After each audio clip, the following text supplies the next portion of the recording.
बिस्मिल्लाहिर्रहमानिर्रहीम। आज की हमारी वीडियो का मौजू है वज़ू कुरान और सुन्नत की रोशनी में। साबका वीडियो में हमने आपको नमाज की अहमियत और अजान, और आज हम जिस वीडियो पर बात करेंगे है वो है वज़ू का तरीका। तो सबसे पहले हम वज़ू कुरान की रोशनी में बयान करेंगे।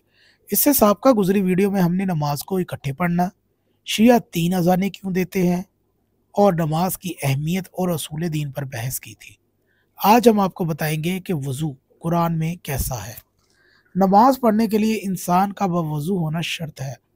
वज़ू कैसे किया जाए, इस बात को कुरान मुक़द्दस में बड़े सादा अंदाज में बयान किया गया है, लेकिन बदकिस्मती से वज़ू वाली आयात को समझने में इख्तलाफ पैदा हो गया है।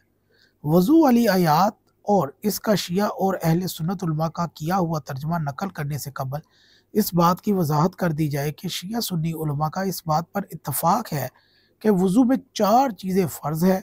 इनमें से पहले भी 3 कामों पर शिया और अहले सुन्नत का इत्तफाक है और चौथे काम पर इख्तलाफ। इसकी तफसील दर्ज झैल है। मकतबे अहले बैत और वज़ू का तरीका। कुरान मुक़द्दस में जिन 4 चीज़ों के करने का हुक्म है वो ये हैं: चेहरे का धोना, कोहनियों तक हाथों का धोना, सर का मसा करना, पाँव का मसा करना। यहाँ पर इस बात की वजाहत ज़रूरी है कि पाँव का मसा इस सूरत में हो सकता है जब वो पाक हो। अगर इंसान ने जराबें पहन रखी हो या बंद जूता पहना हो जिसकी वजह से इंसान के पाँव पाक हो, तो फिर सर का मसा करने के बाद पाँव का मसा कर लिया जाए।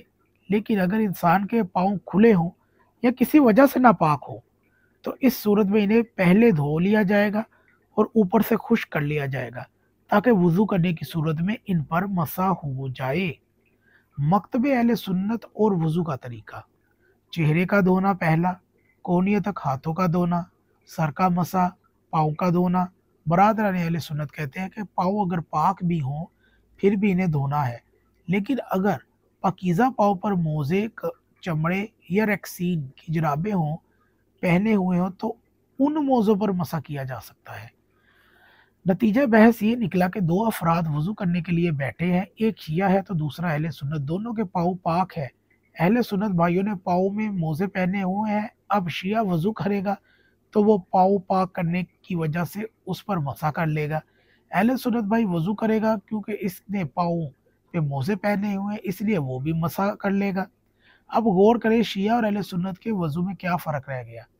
शिया हज़रात पाकीज़ा पाँव पर मसा कर लेते हैं, जबकि अहले सुन्नत बरादरान अगर पाँव पाकीज़ा भी हों तो उन पर मसा नहीं करते। अलबत्ता उन पाकीज़ा पाँव में मोज़े पहन ले तो उन पर मसा कर लेते हैं।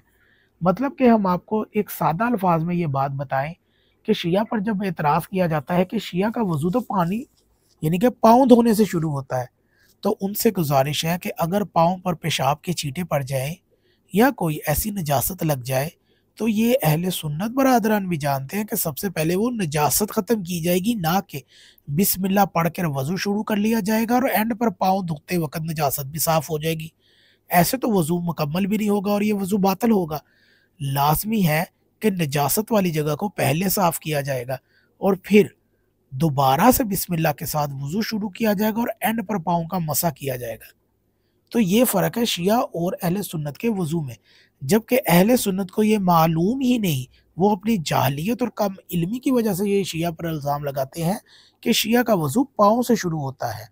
आने वाली वीडियो में हम आपको बताएंगे कुरान मुक़द्दस में वज़ू की आयात क्या हैं। अगर आपको ये वीडियो अच्छी लगे तो इसको ज़रूर शेयर कीजिएगा।